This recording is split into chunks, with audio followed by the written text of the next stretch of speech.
sitwasyon dito mahirap. Dahil wala kaming peace, walang sabihin natin kalayaan. Pag gabi, pag alas 6 ng gabi, talagang kailangan na sa bahay lahat ng tao. Wala kaming walang kapayapaan. Mga anong taon po? Mga 1985, 1983 hanggang 86. Bali, sino po ang barangay captain dito sa Agdaw? Nung panahon na 1982, yung asawa ko is siya ang incumbent barangay captain sa elected siya 1982. And then up to 1986, dahil namatay siya 1986, April 22. Bali, ano po ang kailan po nagkaroon ng NPA dito sa Agdaw? Yung NPA master, yan siya, matagal na yan dito, 1970s pa. Mayroon na hindi lang Agdaw, kung hindi buong siyudad ng Davao, mayroon yan sila. Ang Agdaw lang kasi parang nagkaroon lang talaga ng, sabihin natin, na nagkaroon ng malaking istorya na nandito lahat sila parang mayroon silang kampo na may lugar na tinirahan yung grupo nila. Karamihan nandito sa Agdaw. Kaya nung panahon na yun, parang mga tao takot talaga sa Agdaw. Ano po napapansin niyo dito sa Agdaw na ang mga mamamayan ba may sumimpatya pa sila sa NPA? Yung iba, master, yung iba. Hindi naman lahat. Yung iba nagsimpatiya, yung iba naman hindi. Kasi iba-iba kasi ang konsepto ng tao. Oo, so ganon. So, nung nandito ang NPA ng panahon na yun, ano po ang sitwasyon sa lugar na ito noon? Ito ba ay masasabi natin mo dito? Talagang kinatatakutan. Magulo dahil maraming nangyayari na hindi dapat mangyari, na yung bang sabihin natin ang mga tao talagang natatakot. Dahil hindi natin alam kung sino ang kanilang kalaban. At saka kami mga civilian, hindi rin namin alam kung sino ang kalaban namin. So sila, alam nila kung sino ang kalaban nila. Magbigay nga po kayo ng isang halimbawa na kung saan ang mga mamamayan dito ay sobrang takot. Itong whole Agdaw talaga, kasi itong Agdaw noon is isang barangay lang ito. Nung mamatay yung si Baby Aquino, kasaka pa ito divide into 10 barangays. Nung isa pa ang Agdaw, ang tawag dito is Nicaragdaw. Dahil nga yung mga tao natatakot pag pumasok dito. Nandito kasi lahat kung ano pa daw nila, nandito parang Tondo ng Manila. Nandito lahat yung sabihin natin, goons, lahat, klase ng tao kasi nagkahalo-halo. Yun lang ang dahil ng sitwasyon dito nagkaroon na ng ng mga NPA. Tapos yung pang mga residente, iba-ibang tao. Kaya takot na takot ang mga tao talaga dito sa Agdaw noon. May mga pangyayari po ba na may inkwentro ng militar at NPA o yung mga nangyaring tatayan dito sa Agdaw ng panahon na? Meron, pero hindi naman sabihin natin araw-araw. Meron man, pero madalang. Hindi naman sabihin natin talaga nag-iinkwentro sila na hindi naman. Yun naman sa kanila, kung sino yung gusto nila, kung sino yung gusto nila, schedule yung sabi nila. Yun lang, ganon. Pero yung kung mga NPA nung araw, may mga pinapatay po ba sila dito sa barangay? Dito sa amin wala naman. Pero sa the whole Agdaw yung sabihin natin, barangay Agdaw pa noon, meron talaga, pero hindi naman sabihin natin yung naman kanilang pinapatay, meron naman talagang mga diferensya. Hindi naman sabihin natin mababait na tao, yung bang may talagang may kasalanan. Dapat lang talaga siguro ganun ang mangyari sa kanila. Ganun lang yan. So nung panahon po na yun, naging magulo dahil sa Bali, ano na po ang reaksyon ng inyong mister na Yun na nga. bilang isang barangay? Oh, kaya nga, Master, nagkaroon siya ng idea na magporma ng nag-organize nga sila ng Alsamasa. Oh, yung Alsamasa.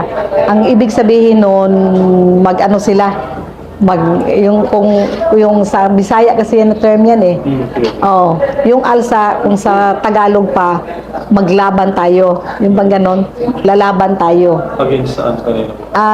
Ang sa kanya naman siguro, sa akin lang sa lahat, hindi man lang siguro sa NPA, kung hindi sa lahat siguro na masasamang elemento. Oh, yun ang kanyang, yun ang nakikita ko sa kanyang purpose. Mga anong panahon po, anong buwan, anong taon po niya itinatag po yung... I-organize. Nag-umpisa sila, Master, is late ng 85, and then nagproseso talaga nila, nagkaroon talaga sila ng yung final talaga nila na organization, April 8. And then after that, 2 weeks after, yun na, ambush na siya. Ambush.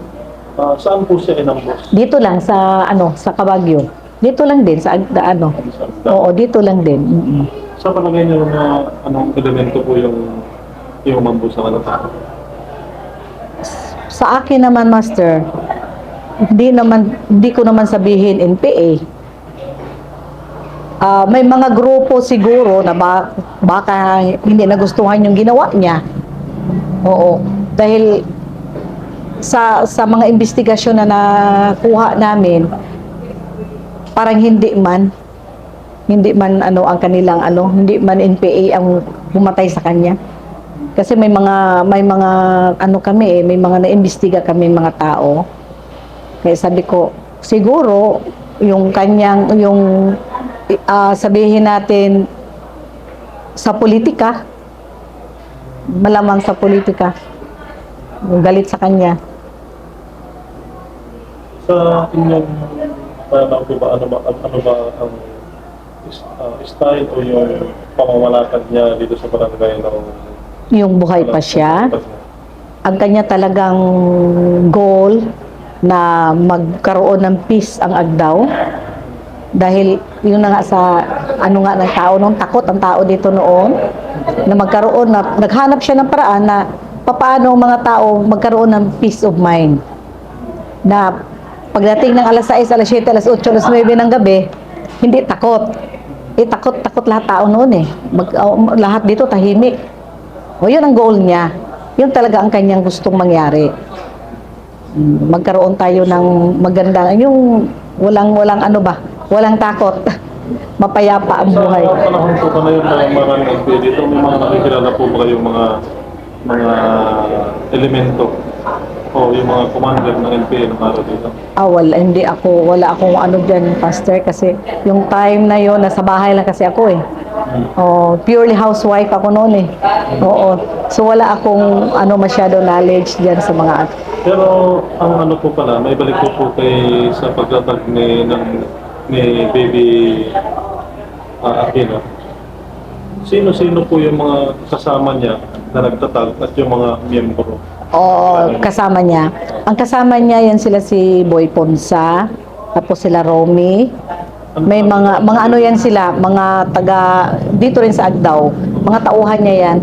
Tapos yung mga bodyguard niya, may mga bodyguard pa siya, wala na yan dyan sa picture na marami siyang kasama sa yung pag-organize. Kaya yung iba patay na.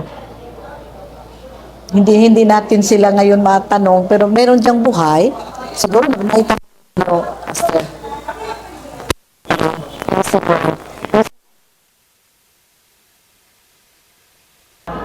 Yun po, Boy Ponsa, doon.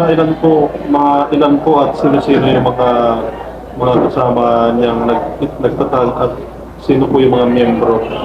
Hindi ko ma-enumerate, Master, dahil ang alam ko, yung mga bodyguard niya, kasama niya doon sa pag-organize. Yung iba kasi wala na dito sa Davao. Yung naman, naiwan lang talaga na alam ko, yan si Boy, tapos si Romy, yung kanyang Talagang kasama-kasama niya. Yung the rest, hindi ko na alam. Sino po yung prominent? Si kasama yung sila ni Boy Iliedo ni Romy. Hindi ko na matandaan.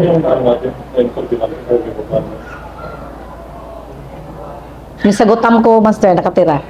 Doon din kapit Sagutam ko, oo. Kapit Ni Boy. Oo. Yung payat. Oo. Na-interview ninyo yun? Wala. Meron. Meron siyang anak. Ay, iba yun. Oo. Iba siguro. Oo.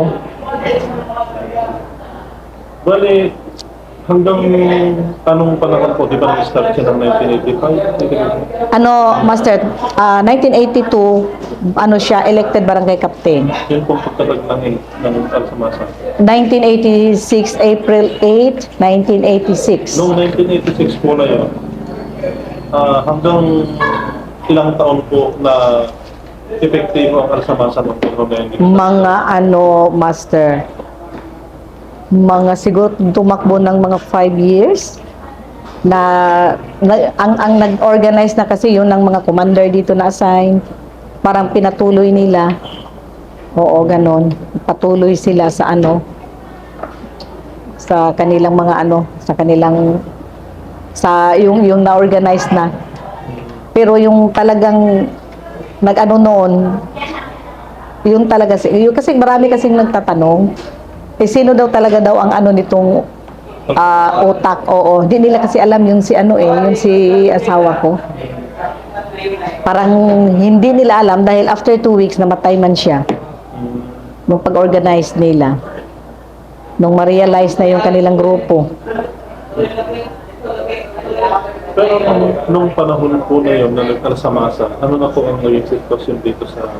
Nagkaroon dahan-dahan na parang hindi na takot ang mga tao, tahimik na. O tahimik na, wala nang sabihin natin na hindi kami maglabas ng ganitong oras kaya kapag uwi namin ganon, hindi na. Dahan-dahan yun, Master. Siguro almost 1 year, nagkaroon ng peace ang Davao. Natuwa din sila. Saan po napunta yung mga FBI nung araw? Dito. Hindi ko rin alam. Wala din akong idea. Si Alisan na. Siguro, oo. Siguro, ganun ang nangyari. Kasi naman ako, hindi ba nagkasi ako, bahay lang kasi ako eh. So wala talaga akong alam dyan sa mga ano nila, activity. So nung pinatay po kung nung pinatay yung inambush Ambush, oo. Mister niya na si Baby Aquino, ano po nangyari dito sa barangay nung napatay siya? Kasi ganito, Buster, ito kasing barangay Agdao is one barangay pa ito. And then yung number one niya na kagawad, yun ang nagpalit sa kanya, barangay captain. And then after si Romy Castillo. Oo, siya ang nagpalit barangay captain. And then after 3 years, divide ang Agdao into 10 barangays. 1990 naman, nag-upo ako as barangay captain. Appointed lang kami ni Mayor Duterte. 1990 kami nag-start. 10 na kaming kapitan. Oo. So sino po ang naggumawa ng pangalan nitong barangay nito? Ano ito sa sanggunihan?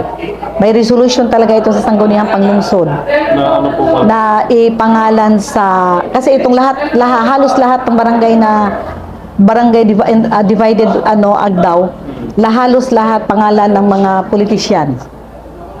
Isa itong barangay ko, parang sila ang na pangalan kay Baby Aquino, kaya Wilfredo. Siya na Oo. po At pangalan sa kanya, oo. Halos lahat ang barangay dito, pangalan ng mga politisyan sa Agdao. Balis, nung naging barangay captain si Ronnie Castillo dito na,